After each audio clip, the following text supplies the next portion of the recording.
आज 26 जनवरी है। सबसे पहले तो गणतंत्र दिवस की पूरे देश के सभी लोगों को बहुत बहुत बधाई देना चाहता हूं। गणतंत्र दिवस के शुभ अवसर पर आज मैं संगम में महाकुंभ में शामिल होने आया हूं। महाकुंभ में शामिल होने आया हूं। हमारी कामना है कि जनता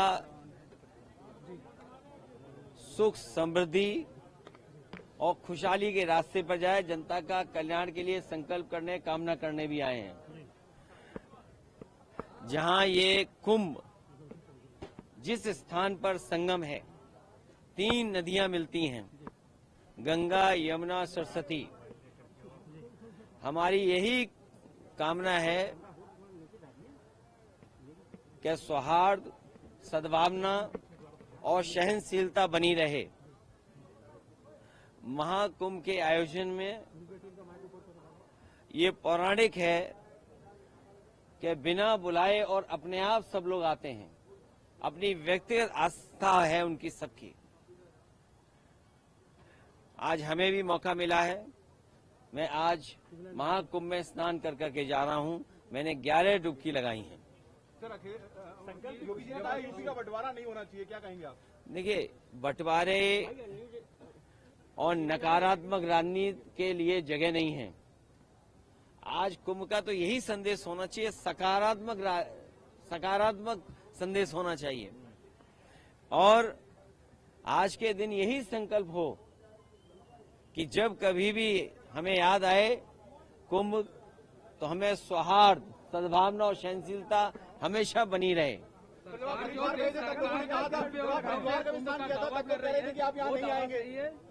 देखिए, गंगा में स्नान और त्योहारों के दिन स्नान, जिस दिन मैंने वहां पर हरिद्वार में स्नान किया था, उस दिन भी एक त्योहार था। बहुत बड़ा त्योहार है। भारत देश के लोग कोने कोने में अलग अलग नाम से इस त्योहार में शामिल होते हैं। उस दिन हरिद्वार में स्नान किया था और आज संगम में स्नान करने का मुझे मौका मिला है। योगी जी कह रहे हैं बुलडोजर चलता रहेगा, नहीं रुकेगा बुलडोजर। देखिए, बुलडोजर चले नहीं चले, सरकार कैसे बचेगी? जब सरकार ही नहीं होगी तो बुलडोजर किसके पास होगा? संकल्प यही है कि सौहार्द बना रहे, सद्भावना बनी रहे, सहनशीलता हो, और जो भी स्नान हो सहनशीलता के साथ स्नान होना चाहिए। ये सरकार के लोगों को कोई स्पोर्ट्स इवेंट नहीं बनाना चाहिए इसको। ये आज जो एक्सपर्ट बुलेटिन जारी करते हैं, अब वो आगे जारी होगा या अब खत्म होगा? आपने आके व्यवस्थाओं को देख लिया है? देखिए, समाजवादी सरकार में भी और पहले भी नेताजी को भी और हम लोगों को भी कुंभ के आयोजन को करने का मौका मिला था। जो उस समय कुंभ हुआ था, कम संसाधन में सरकारें अलग अलग थीं। यूपी में सरकार दूसरी पार्टी की थी, समाजवादी पार्टी की थी। दिल्ली में सरकार दूसरी पार्टी की थी।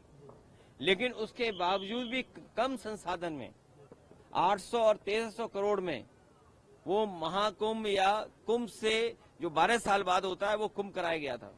सर, पहले और आज तो सुनने में आ रहा है कि 7000 करोड़ 10,000 करोड़ खर्च हो रहा है। अगर यहाँ लोगों को असुविधा हो रही है चलने के लिए, मैंने खुद अपनी आंखों से देखा है कि बुजुर्ग, जो महिलाएं हैं, जो पुरुष हैं, वो कितनी दूर से चल करके आते हैं। अगर आप कुंभ में इतने 1000 करोड़ रुपए खर्च कर रहे थे, तो कम से कम बुजुर्गों के लिए कोई ऐसी व्यवस्था होती जो बुजुर्गों को ज्यादा पैदल नहीं चलना पड़ता।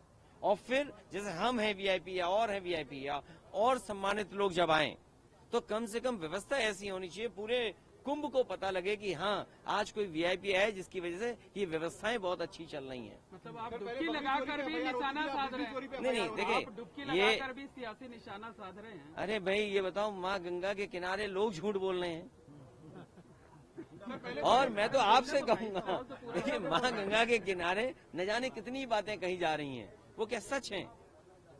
लेकिन अगर आयोजन 1300 करोड़ में अच्छा हो सकता है, 800 करोड़ में अच्छा हो सकता है, तो 10,000 करोड़ में, 7,000 करोड़ में कितना अच्छा हो सकता है। उसमें तो न कोई ट्रैफिक की दिक्कत होती, न कोई पानी की दिक्कत होती, ना साधु संतों से बिजली का बिल लिया जाता या उनको असुविधा होती, या जो चीजें महंगी है वो भी सस्ती होती। अरे इतना कुछ हो सकता था 10,000 करोड़ में। और फिर तो दिल्ली की सरकार भी उनकी है और वो भी अर्थव्यवस्था कहाँ पहुंच रही है, तो 10,000 करोड़ और मांगने चाहिए। हमारी मांग है उत्तर प्रदेश सरकार को दिल्ली सरकार 10,000 करोड़ और रुपए दे, महाकुंभ के जिससे महाकुंभ के आयोजन के लिए, जिससे यहाँ की ट्रैफिक व्यवस्था अच्छी हो, बुजुर्ग हों, महिलाएं हों, बच्चे हों, उनको बहुत दूर से अपने सर पर, अपने कंधे पर सामान रख करके न लाना पड़े, कोई सुविधा हो जिससे यहीं पर आ जाएं। और साथ ही साथ दिल्ली सरकार जहाँ बजट दे 10,000 करोड़, और वहीं ये जो किला है वो भी उत्तर प्रदेश सरकार को दे दे, ट्रैफिक जाम में क्योंकि आपने यहाँ फंसे तो क्या? यहाँ आपने तो ट्रैफिक यहाँ जाम में परंपरा फंसे ये है कि लोग दान कर करके जाएं।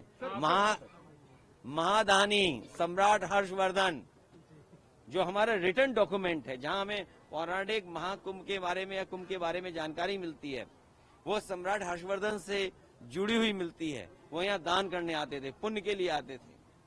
हम भी आज आए हैं, डुबकी लगाए हैं, सौहार्द हो, सद्भावना हो, सहनशीलता बनी रहे, लोगों की खुशहाली हो, जनता का कल्याण हो, हमारा देश तरक्की करे, समाज आगे बढ़े, हमारा गणतंत्र मजबूत हो, ये सब चीजों को लेकर के यहाँ पर नेताजी की जो मूर्ति लगाई गई है वहाँ पूजा हो रही है और तमाम संत महात्मा उस पर सवाल उठा रहे हैं। देखिए, नेताजी की प्रतिमा लगाने के लिए मैं बधाई देना चाहता हूं और सरकार से कहूंगा कि सभी साधु संतों की उतनी ही तस्वीर लगे जितनी सरकार ने अपनी तस्वीर लगाई है। सर, बीजेपी ने कहा, योगी जी ने कहा कि 2024 में इंडी गठबंधन ने विदेशी पैसों का दुष्प्रचार किया, तभी वो इतनी सीटें पा पाए। समाजवादी पार्टी ने कोई गलत प्रचार नहीं किया। समाजवादी पार्टी ने, और इसीलिए आज 26 जनवरी गणतंत्र दिवस का दिन है, हमारा गणतंत्र मजबूत हो, जनता को सुख, समृद्धि और आगे बढ़ने का संकल्प लेकर के जा रहे हैं, ऐसी हमारी कामना है।